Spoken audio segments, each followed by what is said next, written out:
Good morning, class 7. Today we will finish the second chapter, New Kings and Kingdoms. This is the third and the last video for that. But before we begin the chapter, let's do the revision of what we have studied in the previous two classes.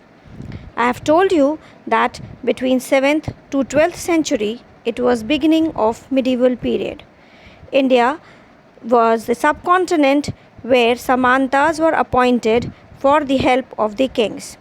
They had three duties, like first of all they were subordinates to the kings.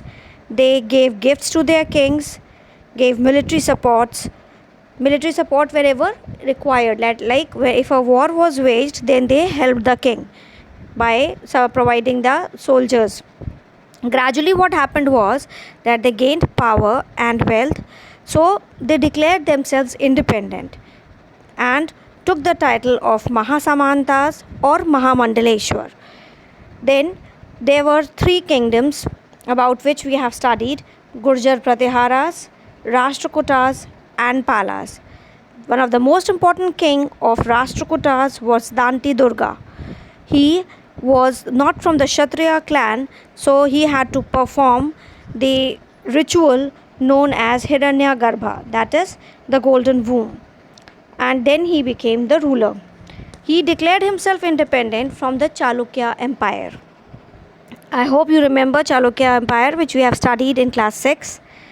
Then this is all this we have studied in the previous class. We have studied about the tripartite conflict which was there between three kingdoms. What were the three kingdoms? Which three kingdoms were they? Please name the three kingdoms where the tripartite conflict was there, and for which place it was. Yes, you are right, it was for Kannauj, the Ganga Valley, and it was between Gurjar Pratiharas, Rashtrakutas and Palas. They all wanted the control over that place, that is Kannauj. Then we have studied about Prashasti. Prashasti was written by the Brahmins in praise of the king. But we have one contradictory Prashasti written by Kalhan for the ruler of Kashmir, where we can see that he was being critical of his administration. Okay, then we have studied about Cholas. Two important rulers of Chola dynasty were Rajendra and Rajaraja Chola. That's right. And today, that is all what we have studied till now. Today we will start with splendid temples and bronze sculpture. The big temples of Thanjavur and Gangaikonda Cholapuram, built by Rajaraja and Rajendra, are architectural and sculptural marvels.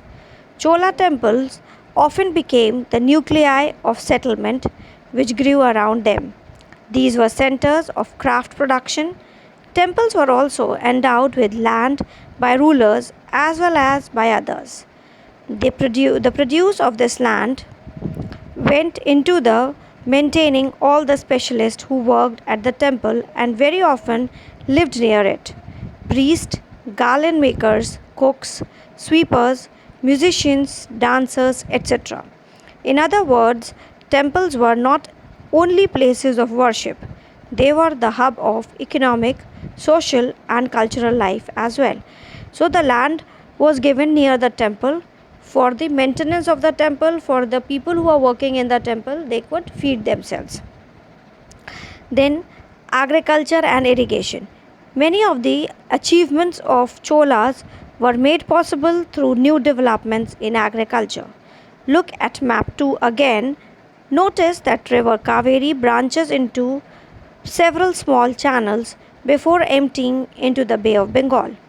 These channels overflow frequently, depositing fertile soil on their banks. Water from the channels also provide the necessary moisture for agriculture, particularly the cultivation of rice. So you can see it in the map, that river Kaveri, where you can see the river Kaveri.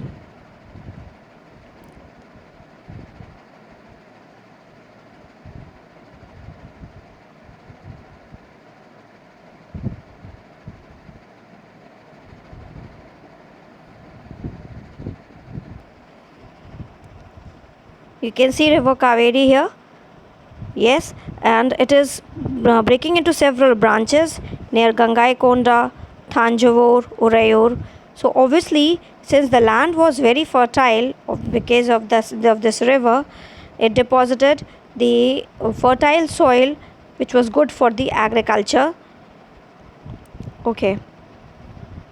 So although agriculture had developed earlier in the other parts of Tamil Nadu, it was only from the 5th or 6th century that this area was opened up for large scale cultivation.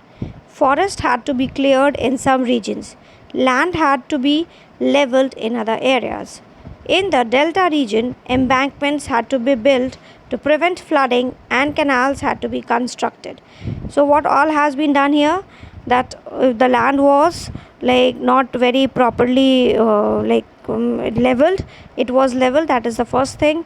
For first thing you can say, forests were cleared for purpose of agriculture, then the lands were leveled up. Second thing, then what happened was, in the delta region obviously the floods could easily come, so embankments were made so that flooding can be prevented. Then canals were constructed. So four things they have done for the betterment of agriculture. Carry water to the fields. In many areas 2 crops were grown in a year.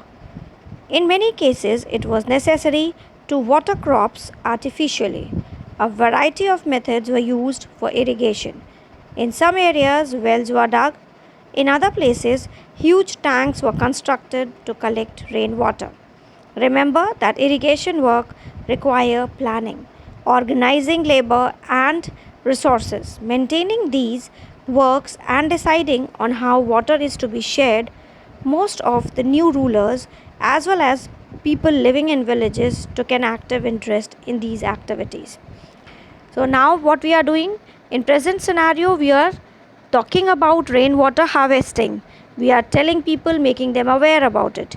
And see, these people were already aware about it.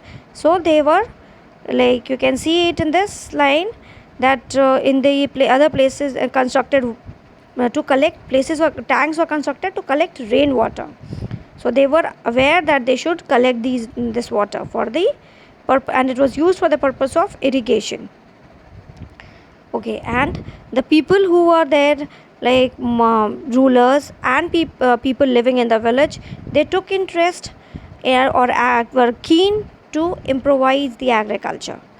The administration of empire. How was the administration organized? Settlements of peasants known as Ur became prosperous with the spread of irrigation agriculture. Groups of such villages formed larger units called Nadu.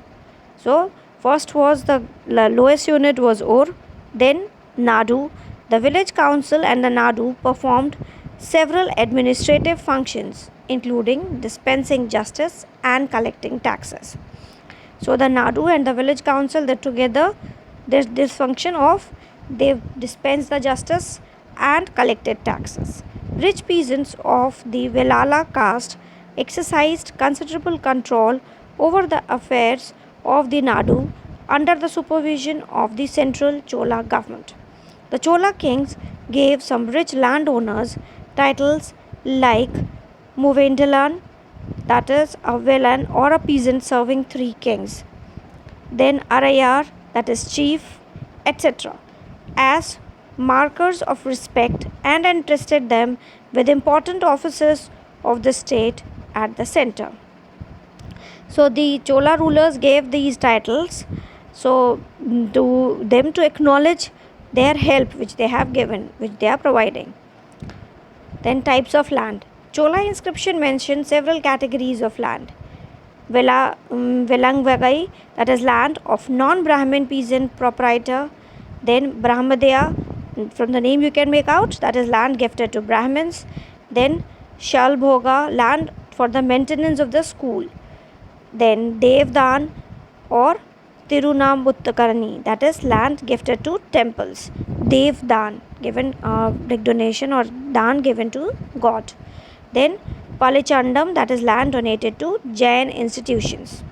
We have seen that Brahmins often received land grants or Brahmadaya. As a result, a large number of Brahmin settlements emerged in the Kaveri Valley as in other parts of South India.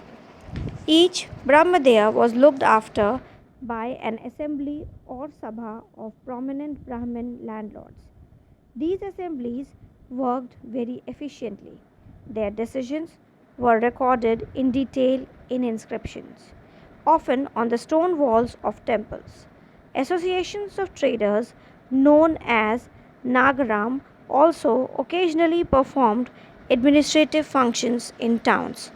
So, since these Brahmadeya, that is, the Brahmins, were given some land, Brahmins started living near Kaveri Valley, and they had what they was there. They had an assembly of or sabha where prominent these Brahmin landholders assembled very often. They recorded the decisions taken, and all that was written in form of inscription on the walls of the temples. Then nowadays we see that there are traders association that was there in Chola time period also, and they were known as Nagarams, and they also performed the administrative functions in towns. Inscription from Uttaramerur in Chingalpot district, Tamil Nadu provide details of the way in which the Sabha was organized.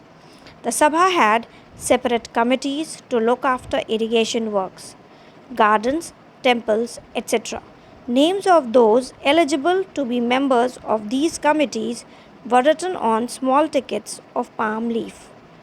These tickets were put into an earthenware pot from which a young boy was asked to take out the ticket one by one for each committee. So, these inscriptions we have from Uttaramerur in Chingalpot district, that is in Tamil Nadu, and it gives us the detail how Sabha had been working. Sabha had different committees. Now, like one was looking for the irrigation work, some for the temples, some for the gardens, and the members who were eligible to be the member of these committees, what happened was that they used to write like we do it in the chit of a chit, and then they put the but then they didn't have the paper, so they wrote on the palm leaves, and they were put in the earthen pot, and some children were asked to pick out those palm tickets or palm leaves. That was the way they were chosen. Then inscriptions and text. Who could be a member of Sabha? The Uttaramerur inscription lays down all those who wish to become member of Sabha should be owners of land from which land revenue is collected. So these are you can say the qualification. Like nowadays also we have qualifications for different job profiles. Same ways they had these qualifications. First of all, the person should have a land from which the tax was collected, that is the land revenue was collected. Second, they should have their own homes. Sorry. Third, they should be between the age of 35 to 70 years of age. Then they should have knowledge of the Vedas. Then they should be well versed in administrative matters and honest. I'm sorry. So first of all, they should have land which is paying land revenue. They should have their own homes. Their age should be between 35 to 70. They should have the knowledge of Vedas. Then where they should be very much aware about the administrative matters. If anyone has been a member of any committee in the last 3 years, he cannot become a member of another committee. Anyone who has not submitted his accounts and those of his relatives cannot contest the elections. While inscriptions tell us about kings and powerful men, here is an exception from Periyapuram, a 12th century Tamil work which informs us about the lives of ordinary men and women.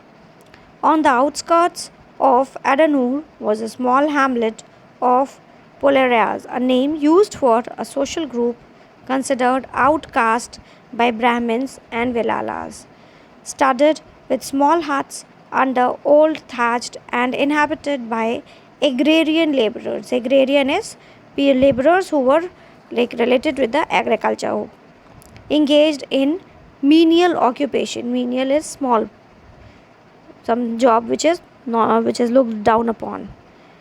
In the threshold of the huts covered with strips of leather, little chickens moved about in groups. Dark children who wore bracelets of black iron were prancing about, carrying little puppies. In the shade of Maradu, that is Arjuna tree, a female laborer put her baby to sleep on a sheet of leather.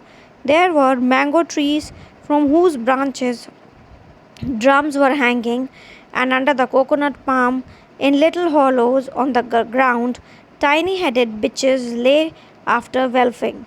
The red crested cocks crowed before dawn, calling the brownie, that is Peliar, plural, to their day's work, and by day, under the shade of kanji trees, spread the voice of the wavy haired Pulea women singing as they were husking paddy. So it is just about the lifestyle they were leading in that time period. Then China under the Tang dynasty.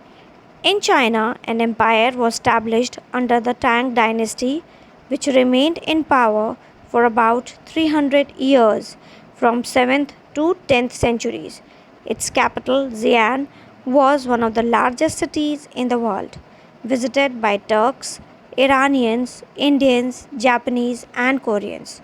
The Tang Empire was administered by a bureaucracy recruited through an examination which was open to all who wished to appear for it.